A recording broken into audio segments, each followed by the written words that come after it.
Now, the Fallout games have a lot of weapons, some good, some bad, and some that are just downright weird. In my opinion, there's only one weapon that mixes all three of these, and that's the Syringer. Okay, that first statement was a bit of a lie because the Syringer is more bad than anything else. It is extremely slow, it only has a single shot, and that shot only does about 7 damage. The thing that's supposed to give the Syringer its edge is that it can apply a variety of effects to enemies, but honestly that doesn't mean a whole lot. This is Fallout. Most of your problems can be solved with the double barrel shotgun. Anyways, that's enough of that for now, let's start the run. Okay, so loading into Vault 76, I pick up my Pip-Boy as well as a number of other useful things, and start my journey. Now the Syringer can be pretty difficult to find, so I figured my best bet would just be to go to White Spring Mall, which has a bunch of vendors inside, and odds are one of them would sell me one. Here's a funny little fact about this run: this was originally going to be a Gamma Gun run, and that's why I chose the Gunslinger build. Anyways, once I made it to White Spring, I actually changed the run to the Syringer, so I bought me a Syringer and started the run. Now the Syringer is far from bad already. As of right now, I have no mods for it, so it's only doing about 5 damage per syringe, and syringes aren't all that cheap. The only thing it's good for is gun bashing, so I used it to bash my way through a couple quests, so that I might find some various pieces to craft syringers. You see, in order to get mods for the Syringer, you actually have to scrap syringers, so the more syringers I find, the more mods I get for it. The easiest way to find syringers is just to outright craft them, so I spent a good hour trying to get all the pieces I need to craft a load of syringers. Eventually I got the bleed out barrel, which is the one I wanted, and basically what that allows me to do is do about 30 damage of bleed out once you hit an enemy. Now this is good, but there are still loads of downsides to using it, but as of right now it's the only viable damaging syringer. Now although I actually have the plans for the bleed out syringer, I don't yet have the capability to build it, and that's simply because I need black titanium. In case you're wondering, black titanium is just a random crafting ingredient. Now the best way I know on how to get black titanium is by killing mole people. For once, I'm not talking about some sort of subterranean resident, but I'm instead talking about actual mole people. Yeah, typical Fallout 76 stuff. Now the mole people are pretty tough, they're a lot stronger than your average raider or scorched, and so it does take a few bashes to put them down. But in areas like the Savage Divide you could find loads of them, so finding them wasn't exactly a problem. Once I was done collecting their innards, I scrapped it for black titanium, and crafted my bleed out syringe. I'll tell you right now, it's garbage. Although it does do pretty decent damage, it takes so long for the damage to actually sink in that you'd be better off using probably a pipe pistol. Now the Syringer isn't all bad, there are actually some scenarios that it excels in, but honestly when compared to anything else in the game, it could barely stand on its own. I decided to take the Syringer for a whirl inside one of the many side quests, this time it was Into the Fire, and that just has you fighting a couple Scorched. This is where I had a bit of hope for this run because the Scorched did take a reasonable amount of damage from the Syringer, and if I needed to, I could just finish them off by gun bashing. Sadly, the Scorched were pretty much the only thing the Syringer could kill, as immediately after I finished this mission, I decided to make my way over to Fort Atlas so I could start the Brotherhood's questline. Something I forgot to mention in my last Fallout 76 video is that I'm not actually going to be doing Fallout 76 main quest, as it's kind of boring and wouldn't make a good video. Instead, I'm going to do one of the faction's main quest. This works out as each faction main quest is roughly as long as the main quest in Fallout 4, so I think it's fair. For this video, I decided to do the Brotherhood, which was probably the single worst choice I could have made, because the Brotherhood's quest is easily the hardest. Unlike, say, the Settlers or Raiders, the Brotherhood has boss fights, which were going to be crazy difficult with the Syringer. Anyways, in order to actually join the Brotherhood, I needed to do a few duties. You know, doorman duty, pest control duty, basement duties. I really need to get me some better duties. After I was finished with all my duties, I got added into the Brotherhood as an initiate, and now it's time to start the bulk of their main quest. The first real quest for the Brotherhood just has me taking out a feral ghoul nest, which is pretty easy, but I needed a bit of a confidence boost because the Syringer was so bad, so I went and painted me some America onto my pants. When I showed up to the house of the settlers that reported the ghoul den, they didn't recognize me. Honestly, that's fair, they expected someone from the Brotherhood to show up, not Rex Kwon Do. Either way, after a bit of talking, 2 of the people inside that house wanted to join me in the ghoul's nest in order to join the Brotherhood, so I took the one that looked like he was gonna die in there. After all, I need every single confidence boost I can get if I'm gonna make it through this run. The ghouls themselves were honestly not that tough. I found out by sneaking I could actually increase the damage of the bleed out because, you know, science, math, all that. And so I was actually able to get a couple stealth criticals on the stronger ghouls, which made it a lot easier to clear out the area. That didn't mean that the glowing one that rushes you at the end wasn't a pain, but you know, I was able to get through it with my impressive mental fortitude. I was a little disappointed when the guy I dragged along with me didn't die, so I sent him to the Brotherhood so he can continue working there, hopefully getting killed at some point. My next job from the Brotherhood was to go kill some Blood Eagles that got their hands on some Brotherhood goods, and honestly this was pretty tough mainly because this is where I learned that human-based enemies don't really take damage from the bleed out. This is something I found absurd considering robots consistently took damage from bleed out, but you know, Fallout. All this meant for me was I had to gun bash the Blood Eagles instead of shoot them. This was a little disappointing as I wanted to use the bleed out syringes as much as possible, but sadly it just wasn't working for them, so like I said I resorted to gun bashing. Now gun bashing in Fallout 76 is so much worse than it is in Fallout 4, and that's mainly because you can't perform finishers like in Fallout 4. Instead you have to keep smacking an enemy over and over again over the head with your rifle until their head eventually pops. The toughest enemy that was here was actually a Blood Eagle lieutenant that was in power armor, who was also wielding a rocket launcher.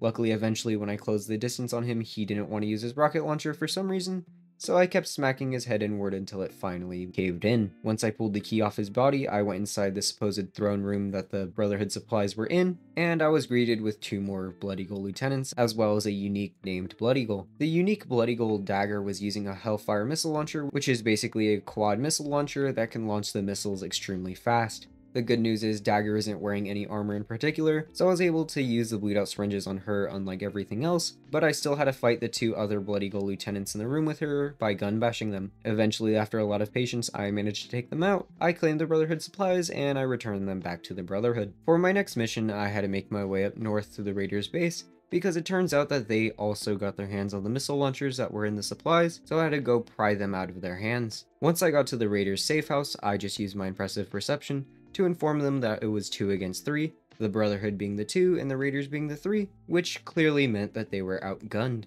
After a bit of back and forth with the Raiders, they told me that the Settlers also got their hands on the supplies, so I had to go get the missile launchers from the Settlers as well. This was a lot more difficult, as it turns out the Settlers were originally keeping it in their storeroom, but they decided to take it out for testing. When I threatened the Settlers in the hope of skipping a bit of work, they just laughed at me. Those bastards knew what they were doing, they had enabled God mode, and therefore I couldn't hurt them. Once I got to the Settlers' weapon testing site, I found out one of the Settlers went full Doom guy on all the other Settlers, and blew them into pieces. What this meant for me was I had to go into the nearby mineshaft and find the nuclear maniac. The cave had a lot of mole miners in it, but honestly they weren't too big of a deal, as I was surprisingly fast for only having 1 point in endurance, and was able to dodge most of them. Once I made it to the final room, the dude that had killed everybody tried to argue that he was just a kid and he didn't know what he was doing, but I was mad that he forced me to pull out my swimsuit, so I killed him. This let me get the rocket launchers, but sadly the Settlers weren't all too happy that I murdered one of their children, so they didn't want to trade with the Brotherhood anymore. I resolved this by threatening them again, and for some reason this time they listened.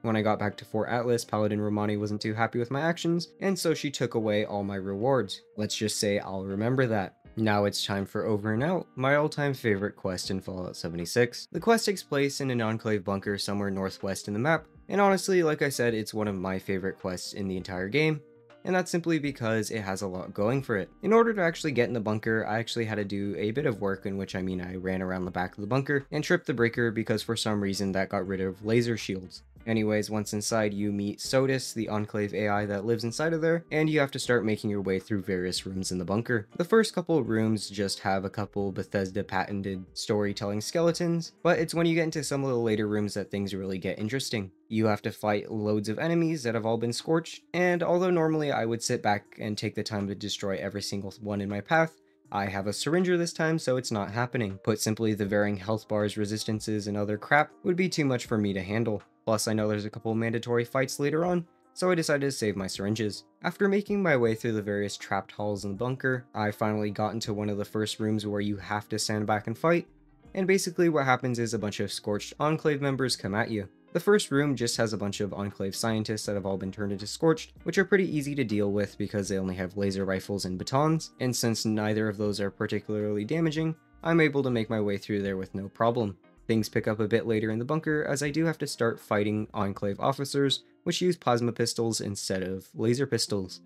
The plasma pistols are much better considering they're actual Enclave plasma pistols, which do increase damage, but luckily, like the scientists, they're not wearing very much armor. After a lot of wasted syringes, I made my way to the second to last room in the bunker, and that's where you're faced with a sort of mini-boss in the form of a Scorched Enclave Chieftain, which is in full XO1 power armor. Normally defeating him would be an absolute chore because he's one of the few enemies that actually wears power armor in this game, but luckily this time it wasn't too bad, as the Syringer's bleed out does actually ignore armor, so he wasn't that much stronger than any of the other officers. He does get bonus cool points however. At this point I'm finally allowed to enter my handprint into the Enclave system, which allows me to open the rest of the doors in the bunker. The only door that matters that you open is the one in the entrance, as opening that will let you into the radio equipment room, which is where you were going this entire time. Before you could actually start messing around with the radio equipment, however, you have the real boss fight of this area, and one of the hardest enemies in this game. The boss you have to face off against is Sodus' sentry bot. If you couldn't tell, Sodus, the AI program that's here, is trying to kill me, and it's really tough considering it's the same type of sentry bot as the ones that help you get through Raven Rock. This means instead of the machine gun missile combo, it just slapped 2 Gatling lasers on its arms and called it a day. Luckily my star-spangled sweats aren't just for show, and they actually boast a pretty high energy resistance, so I was somewhat resistant to the sentry bot, and you are assisted by both Paladin Romani and Knight Shin in this mission, so it wasn't too bad. The main reason it wasn't too bad though, was because the Todd smiled upon me, and the game glitched out in my favor. The sentry bot got stuck in its cooldown phase, which means I had access to its fusion cores at all times. Although the aggressive T-posing was slightly unnerving, the trade-off was fair in my book. After a lot of gun bashing, shooting, and other nonsense, I finally defeated the sentry bot, and then I had to go do a little bit of stuff for Paladin Romani. While I was gone doing stuff, Paladin Romani did something which pissed off Knight Shin, and they started bickering. While the children were fighting, the real leader of the Brotherhood gave us all a call, and I had to go back to Fort Atlas. The reason I was called back to Fort Atlas is because some mutants managed to blow their way straight into the basement. Now the funny thing about this quest is you kind of have to run around stopping the mutants as they come through pipes, and for some random reason, this reminded me of LEGO Star Wars. More specifically, the Wii LEGO Star Wars Jabba's Palace. I know that is very random and hardly connected, but if you want the honest truth, it's because the mutants reminded me of when the pig people start rushing you from pipes in that one game. Anyways, back to the Fallouts. I had some mutants to deal with, and honestly, compared to pretty much everything else, they weren't too bad with the Syringer. For once, they could actually take bleed damage, and you don't actually have to fight any of them, you could actually run your way straight through most of the quest. So I did that just because I didn't want to waste too many syringes. Most of the mutants in the area have melee weapons, so I don't actually have to deal with them attacking me from a range. After I planted all the explosive charges I needed to plant, I got back to a reasonable distance, watched the most underwhelming cave-in ever, and then took the magic elevator back to Fort Atlas. Once inside the building, I was told that I had to go find some missing people, and when I went to find the missing person, I had to go look for missing people. Basically what happened is the person that the Brotherhood was missing ran over to the Raiders, and it turns out the Raiders were missing people, and in order to get the Brotherhood missing person back to the Brotherhood, I needed to help the Raiders. Now the Raiders got stuck in the AMS building in Watoga, which is on the southeast portion of the map. The southeast area on the map is the Cranberry Bog, and it's easily the hardest place in 76. Luckily I didn't have to worry about spending too much time there, as I was able to fast travel reasonably close, and then run straight through Watoga. Inside the AMS building there were loads of Hellcats, which are a new type of enemy that are basically like the Gunners, just a lot cooler. The Hellcats are by far the strongest human enemies I had to face in this run, mainly because unlike, say, Raiders, they wore armor and had some decent firepower. The only reason they didn't give me too much trouble was that for some reason they were all using pipe guns. From my experience, normally they use 44 Magnums and 10mm pistols, but for some reason they were using pipe guns this time. After a lot of gun bashing, remember the syringes don't work on humans, I managed to make my way to the top of the building, where you have to fight against Kit. Now Kit is one of the Brotherhood bosses I was talking about, and he's a Hellcat in full Hellcat power armor, minus the head. Kit also has a minigun, but I'm just going to ignore that for now because of a reason I'll tell you later. Now the main issue with Kit is that he has an enormous health bar, and the bleed out syringes do nothing to him. Well, they don't quite do nothing. You see, since Kit has a minigun, he has to actually spin it up, and for some reason while he's bleeding he cannot spin the minigun. This meant as long as I kept a syringe on him, he'd be forced to gun bash me, but the thing is the bleed damage doesn't actually damage him all that much, so I also had to gun bash him. This meant I had to spend a good 10 minutes gun bashing that stupid dude straight into a wall, and although it took forever, I eventually got it done. Hey, it could have been worse, and wait, it gets worse, but that's later on.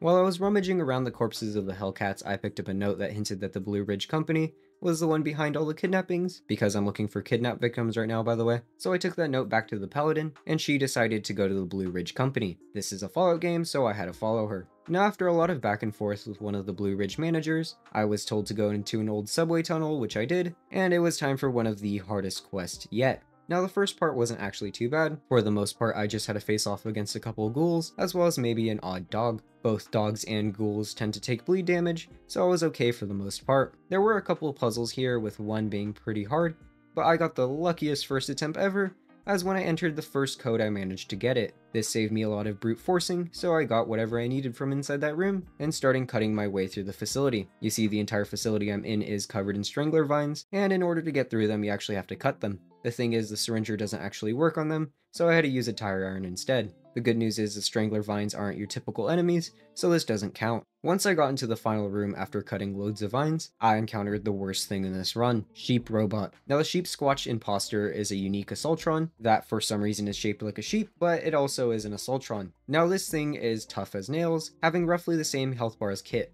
Unluckily, unlike Kit, I couldn't just cheese the fight and force the Assaultron to stop attacking me, so this thing actually could fight back. This essentially meant a good 20 minutes of pain, as I had to gun bash this thing to death even though I couldn't even see the damage numbers happening. Regardless, after a load of looping and smacking, I finally downed the Assaultron, and learned that I had to go to a vault to find somebody because he's been kidnapping people. Now Vault 92, the vault I had to go to, is filled with Blood Eagles. Originally there were supposed to be Hellcats here, but the thing is the Blood Eagles attacked the Hellcats, killed them all, and now made the vault their new home. Worse still, they managed to set off all the security systems, which meant I also had to deal with robots while in there. The Blood Eagles themselves were pretty tough, seeing as I once again couldn't use my bleed out syringes against them, but honestly I didn't have to fight too many as I did know the layout of the vault pretty well, so for the most part I was able to avoid them. There were a couple instances where I did have to go against some robots, but by now robots are a welcome change considering they're the only thing that are bleeding out. It's in this quest that everything sort of ties together for the Brotherhood ending, as in the beginning of the quest you meet a bunch of random characters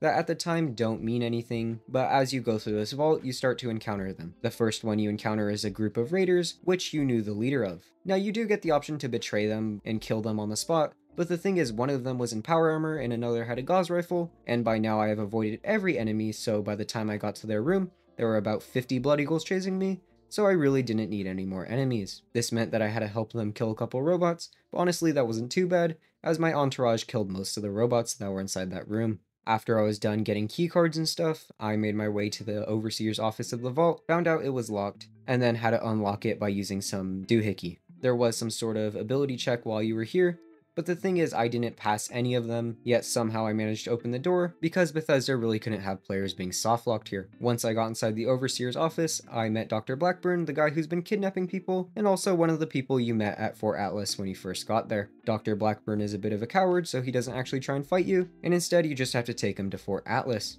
Now it turns out Dr. Blackburn is just another nut that believes humanity is one small monster creating virus from becoming perfect, and so that's why he was kidnapping people. And it just so happens that he's going to release a ton of FEV into Appalachia. Naturally, this is bad for the Brotherhood, so you have to go and stop him. Well, you have to go stop his associates at any rate. Now, in order to do this, you have to escort Blackburn through West Tech, which is just a building filled with super mutants. Luckily, my good fortune and good speed managed to carry me through this, as I made it through the entirety of West Tech, one of the most populated buildings in Fallout 76, without spending a shot. I also may have jumped into the FEV to see what would happen, and honestly nothing happened, I just took a ton of radiation damage. Once I got to Blackburn's associate, it turns out that Blackburn was lying, and that he was the only one who could start/stop the experiment. This means you have to let Blackburn into the building with all of his associates, which could not possibly end badly. Spoiler alert, it ended badly. Blackburn decided he wanted to become one with the green smoothie, and so he hopped into a big jar of FEV, which instead of making him the perfect being, just sent him on a fast track to becoming a super mutant behemoth. Now it's time for the final boss fight of the Brotherhood, aka the BBBBB, the big Blackburn Behemoth boss fight. Now the Behemoth Blackburn has a couple abilities that normal behemoths don't have, like he could spit green boogers everywhere that do a lot of damage, or he could throw a bit of a temper tantrum and, well, do something. Now this is where I discovered possibly one of the worst discoveries of this run. Blackburn was unaffected by the bleed out damage. Now, I didn't want to gun bash Blackburn because although it had carried me through a couple encounters, I didn't want to do the final boss by gun bashing him. Luckily, Bethesda had a failsafe for this quest, which were a bunch of explosive fuel tanks that were scattered around the room. If Blackburn hit one of the fuel tanks, it would explode and damage him, so basically I hid behind each fuel tank, spamming stimpaks as I did, so that Blackburn would slap one and then it would blow up in his face. In the end though, Blackburn managed to kill himself, as well as running to cover, he spit up one of his mucus balls at me, and it just so happened to miss entirely and land at another fuel tank. Because I didn't prep for this one, I nearly died when it went off, but the thing is, since the fuel tank exploded so close to Blackburn, it just insta-killed him, which was definitely nice. After I looted and ate Blackburn, I made my way upstairs, and it was time to deal with his associates. Now, if Behemoth Blackburn was the Lanius, here comes the Oliver. When it comes to dealing with the associates, Paladin Romani wants them to join the Brotherhood, and Knight Shin wants them dead. There is no in-between, regardless of what you choose. They are going to fight each other, and you have to choose to kill one. You remember how Paladin Romani refused to pay me during that one quest? Yeah, it's comeuppance time. Now, although I did do this to prove a point, it probably was a mistake as Paladin Romani has a Gatling laser, and Knight Shin has an automatic laser rifle. This means since all I have to use is the Doc Glock 2000, this is a very one-sided fight. Luckily, Paladin Romani was the only human to take bleeding damage, so I actually was able to damage her with the Syringer, and after a lot of pressure, a lot of moving, and a lot of load of crap, I managed to kill her, which finished the quest and sent me back to Fort Atlas. With Romani and Blackburn dead, I talked to the newly appointed Paladin Shin, who granted me the title of Knight Errant, which basically means I was expelled from school with honors, which finished the game, proving yeah, you can beat Fallout 76 with the Syringer. This was pretty tough. Honestly, one of the hardest runs I've ever done, and I am glad I did it though, because it was pretty funny. I had a lot of fun doing it throughout. Regardless, that's all I have time for in today's video. If you did enjoy, please consider subscribing, otherwise I'll catch you in the next one.